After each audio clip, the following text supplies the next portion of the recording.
misalnya lumba-lumba. Ya. Juga ada laporan terakhir dari PWPP juga ada kemunculan paus yang sangat langka di perairan kita. Di mana itu Pak lokasinya?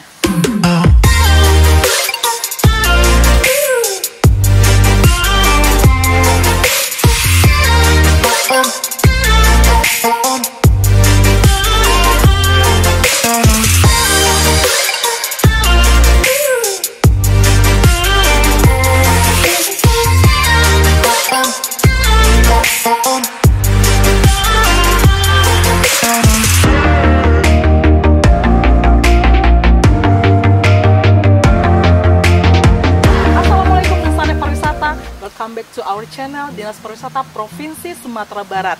Dan tentunya pada saat ini edisi Malapak Mautalama Pariwisata dan Ekonomi Kreatif.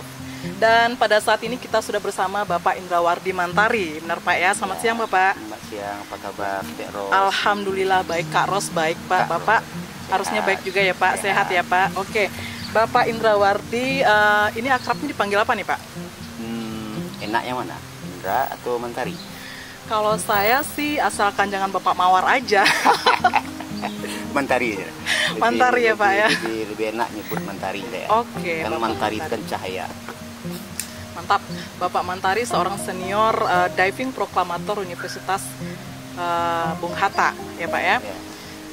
Oke Pak, saat ini kita mau mengupas sedikit mengenai kiprah Bapak sebagai salah seorang pelestari terumbu karang ini Pak. Nah Bapak bisa cerita sedikit nggak Pak masalah historikal tentang terumbu karang yang sering disebut dengan transplantasi ya Pak?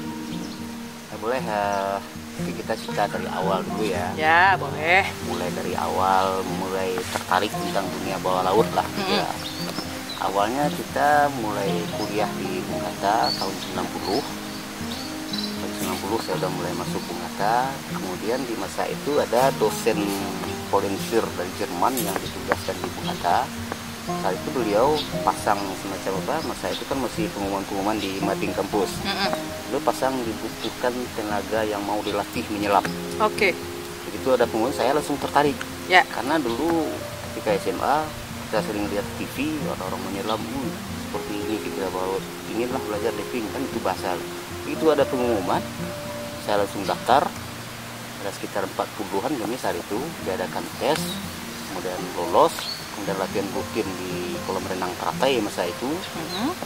Dalam perjalanan dilatih diving, kemudian dilatih pengenalan tentang terumbu karang itu sendiri. Oke. Nah kebetulan di materi mata kuliah juga ada bidang itu. Nah dalam perjalanan akhirnya kita giat melakukan penataan terumbu karang di Sumatera Barat sampai 95 sampai tahun 2000-an kita rajin. Bahkan masa itu tahun-tahun 90-an 92, 94, 95 terumbu karang kita Sumatera Barat boleh dikatakan rusak. Oke. Nah, kita pakai metode dari lembaga penelitian Saliti. Kerusakan itu penyebabnya masa itu ada karena bom, karena penangkapan yang destruktif dan yang tidak ramah lingkungan. Oke, itu kerusakan itu ada keterkaitannya dengan coral bleaching gitu ya Pak? Belum, masa itu belum. Oke. Masa itu lebih karena akibat ulah manusia. Kemudian berkembang terus, tahun terus berkembang, metode itu berkembang, peralatan berkembang. Akhirnya kita dengan adik-adik dari Bung Hatta sendiri, dari diving proklamator, di luar mereka adalah sebagai mahasiswa yang juga belajar soft skill mereka kita tingkatkan dengan diving. Divingnya memang lebih kuat ke arah riset, riset pengetahuan tentang terumbu karang, kelautan lah umumnya, mau terumbu karang, lamun, bakau, megabentos, softshell masyarakat pesisir sendiri. Itu awal-awalnya seperti itu. Awalnya seperti itu ya Pak. Dengar-dengar tentang coral bleaching itu kira-kira itu berdampak seperti apa ya Pak bagi terumbu karang yang sudah ditransplantasi gitu Pak? Coral bleaching sendiri dari catatan kita yang di Padang, Sumatera Barat, awalnya itu kita lihat pertama kali tahun 98 sudah ada terindikasi, kemudian tahun 2000 masa itu ada terjadi namanya blooming phytoplankton, red tide. Jadi red tide itu sendiri sampel air kita kirim karena kita belum ada labor atau ahlinya masa itu, kita kita ambil sampai air, kita kirim ke labornya LIPI. Dari labor LIPI keluar hasil, ternyata memang itu adalah salah satu fitoplankton jenis red tide alga merah, dan dia memang racun bagi karang itu sendiri. Jadilah kematian massal saya itu, semua terumbu karang saya ini mati. Karang itu kan dia indah di bawah laut, warna-warni, ada biru, merah, hijau, pokoknya seperti apa kita bayangkan indahnya di darat, colorful ternyata di colorful, ternyata di bawah laut lebih luar biasa lagi. Nah, kemudian dalam perjalanan sudah mulai tumbuh lagi recovery. 2010 terjadi lagi bleaching, pemutihan karang. Jadi pemutihan karang ini warna asli karang di sini hilang ya, putih semua. Lama kelamaan karang yang putih ini dia akan ditutupi alga dan dia mati, menghitam semua. Recovery lagi, pertumbuhan lagi itu karena suhu saat itu, naiknya suhu laut, suhu rata-rata.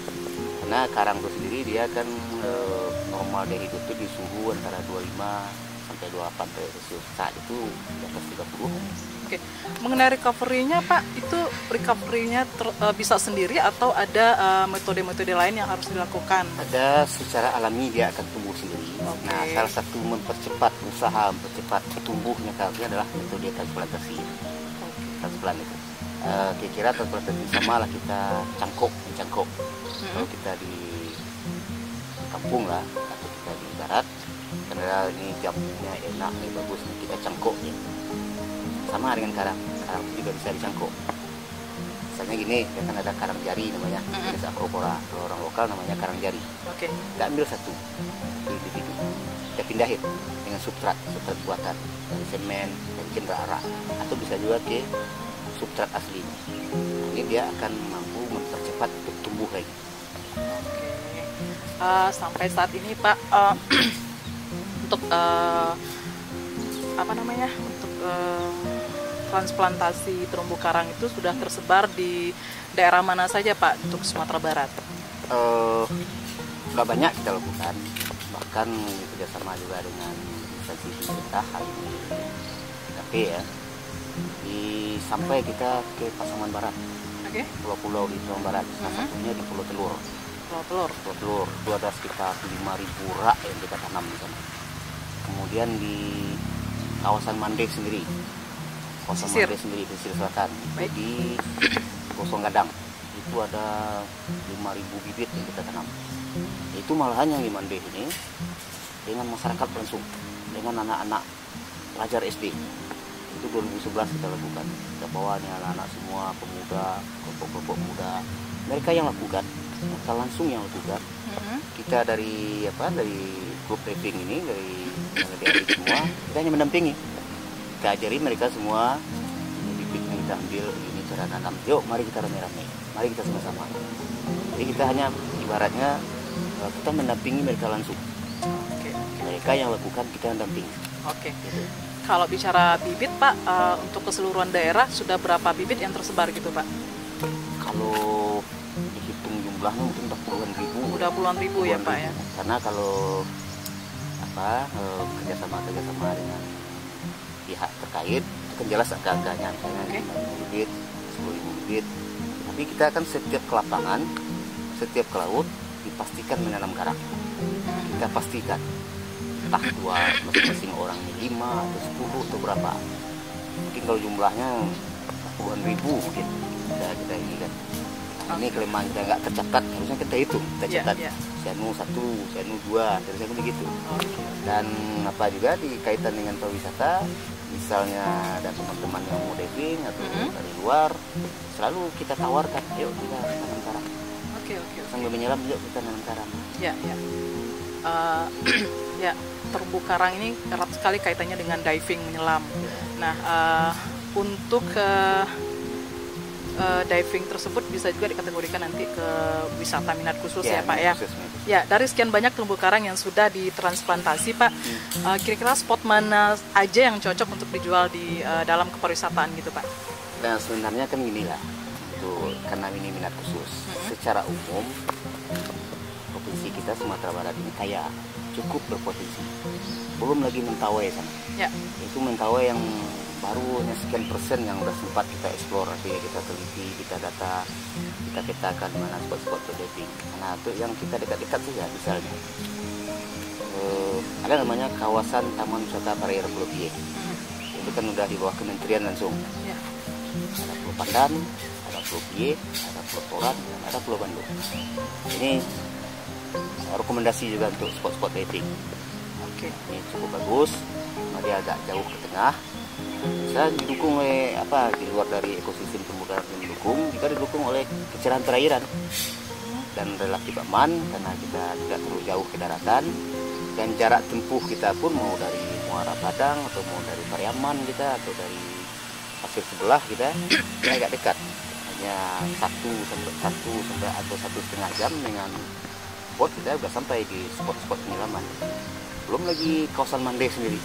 Nah, kan ada salah satu andalan di kawasan Mandeh, misalnya kapal tenggelam MV Bulungan itu. Ya. Nah, itu bagi penyelam-penyelam atau wisatawan yang tertarik tentang kapal tenggelam, nah spot kita punya. Ada di situ ya, Pak? Kita punya spot juga di sana. Oke.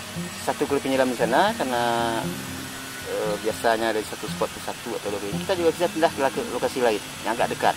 Misalnya Pulau Pagang misalnya, Pulau Mara misalnya. Jarak tempuh kita setengah jam. Jadi apakah semua spot terumbu karang itu layak untuk dijual ke pelaku wisata gitu, Pak? Layak, semuanya layak. Oke. Itu tergantung dari wisatawan itu sendiri maunya seperti apa gitu. Kalau untuk penyelam-penyelam pemula, ya sertifikasi yang masih awal-awal, kawasan Mandeh kita rekomendasikan layak. Pulau Pagang misalnya, Pasumpahan misalnya, cocok untuk yang muda, cocok. Di luar dari diving kita juga bisa snorkeling di permukaan yang tanpa tabung scuba. Cocok. Oke. Nah, sejauh ini ada nggak, Pak, para pelaku wisata yang langsung menghubungi Bapak untuk ikut diving menelusuri terumbu karang itu, Pak? Ada, selalu ada. Sayang hanya karena kita tahu sekarang COVID ini. Kita kan juga sering diajak oleh Dinas Pariwisata Sumatera Barat untuk pameran ekosistem di Jakarta. Memang itulah ajang promo potensi underwater kita. Kita sudah 2 kali bawa Dinas Pariwisata, terima kasih Pak Kadis Pariwisata yang sudah fasilitasi kita untuk menjual pesona bawah laut kita. Nah, di sana lah ajangnya. Kita tukar dengan semua orang dari luar negeri. Kemarin saja peserta stand-nya di sana ada sekitar 150-an itu dari semua, Indonesia Timur, Indonesia Barat, semua termasuk dari luar negeri. Mereka jual paket-paket diving semuanya. Nah, di sana kita bahkan orang di sana kaget juga. Oh, ternyata ada air Padangnya. Sejak itu memang sebelum-sebelumnya sudah ada, tapi kan tidak terlalu banyak. Itu ada ajang-ajang seperti itu, memang harus kita manfaatkan. Banyak. Oh, kita mau ke Padang ya, siap. Gimana fasilitas di Padang? Gini. Dan kita harus ceritakan apa adanya.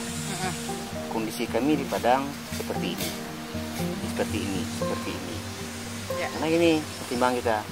Kalau kita katakan bagus, begini, itu ternyata mereka datang nggak ketemu kan, kita kan kecewa. Nah, jadi istilahnya apa? Orang Padang lagi dua ada semua yang di PCN kan gitu. Oke. Nah, itu diving itu kan harus menyelam ya, Pak ya? Ya. Nah, kadang-kadang ini ada pelaku wisata ini dia sangat berminat sekali untuk diving, menelusuri biota-biota laut gitu, Pak. Nah, tetapi mungkin banyak juga di antara mereka yang tidak bisa berenang. Nah, apakah diving untuk menyelam itu harus bisa berenang atau gimana, Pak? Nah, ini selalu siapapun yang ingin belajar diving, baik mahasiswa, masyarakat kita, umum atau sering japri, telepon buat semua, Pak, kami ingin belajar diving tapi nggak bisa berenang. Saya selalu awali dengan sedikit bercanda. Sebenarnya menyelam itu tidak harus bisa berenang.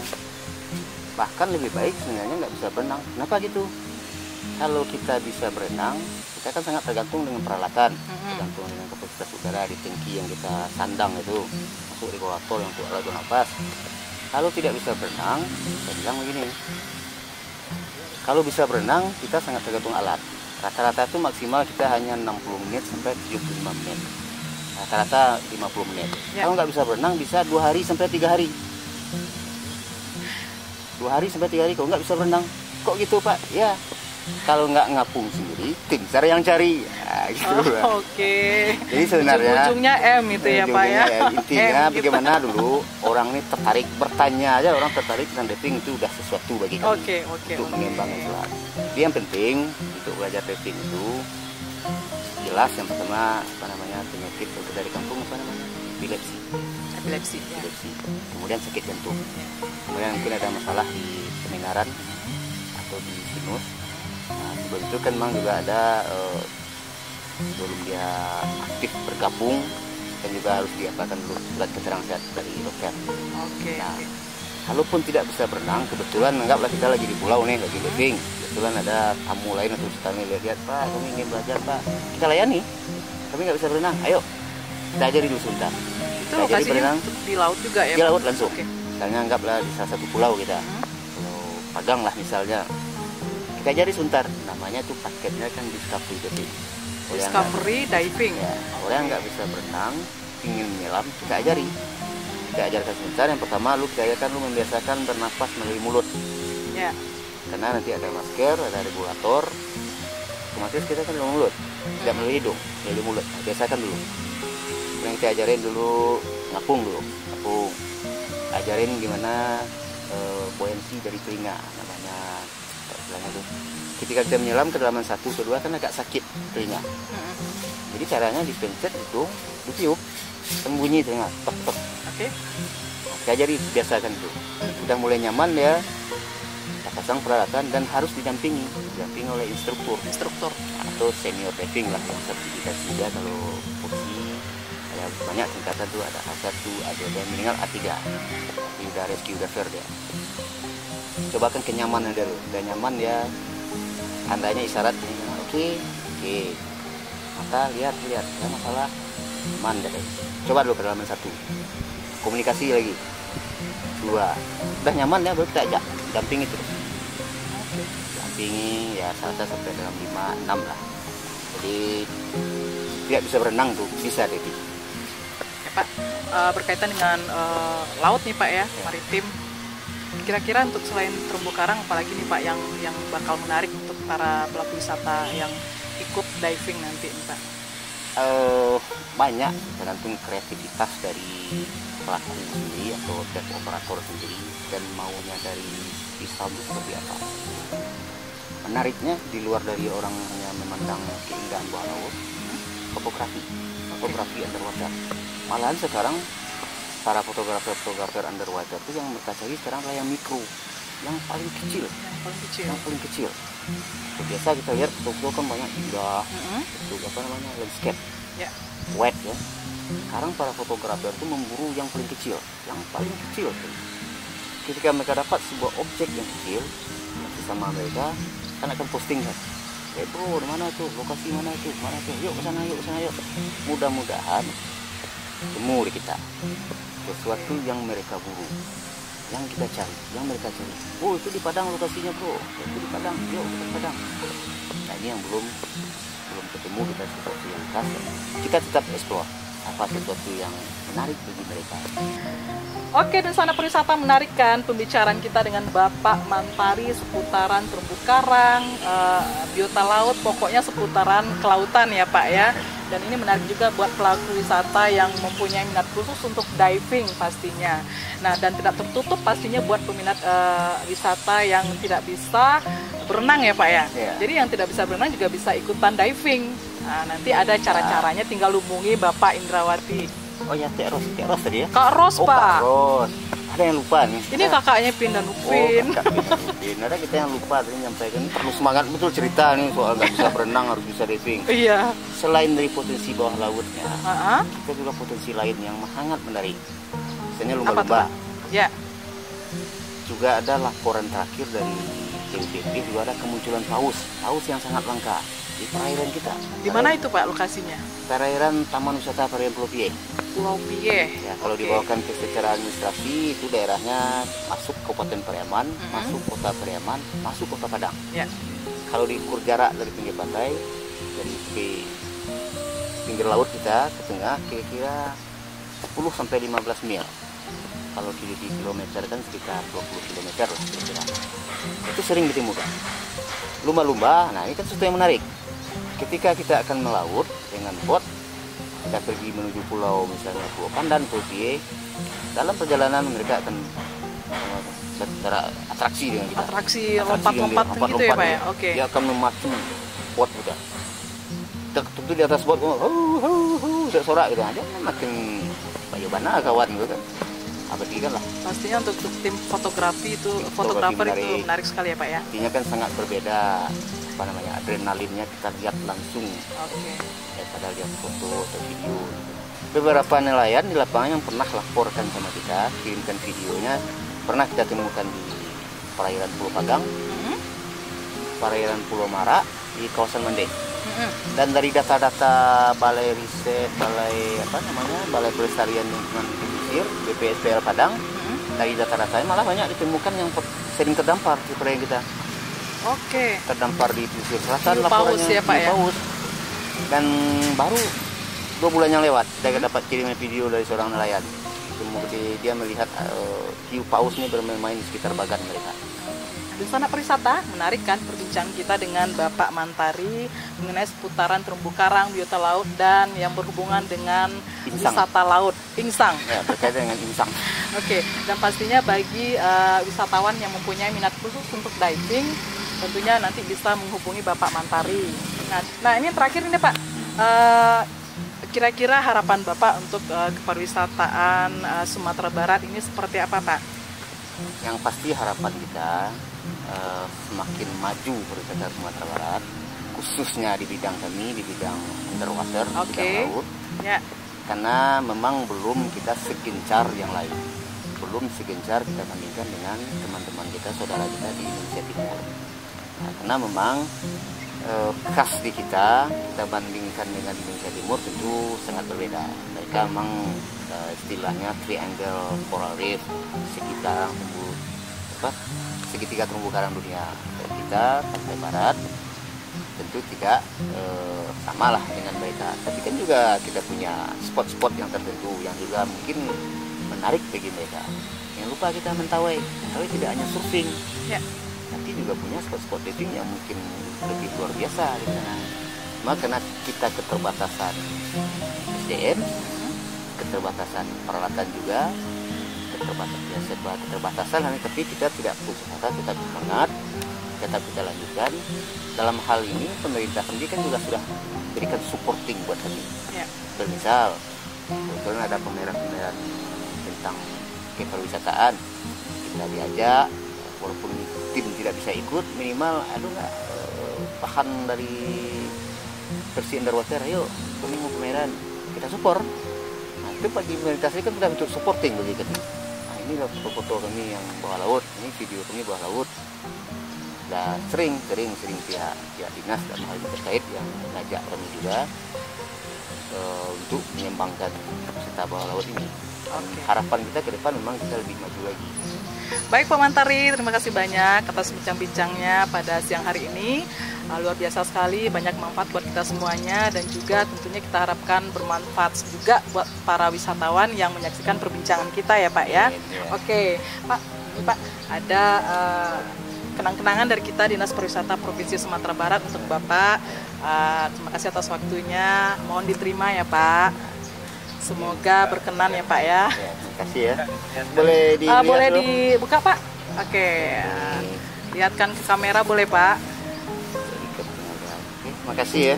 Oke, sama-sama Pak. Ya. Desa Pariwisata, demikianlah bincang-bincang kita Mautalamak Pariwisata dan Ekonomi Kreatif pada saat ini. Dan sampai jumpa di edisi Malapak berikutnya, tentunya dengan pelaku pariwisata dan ekonomi kreatif yang lainnya.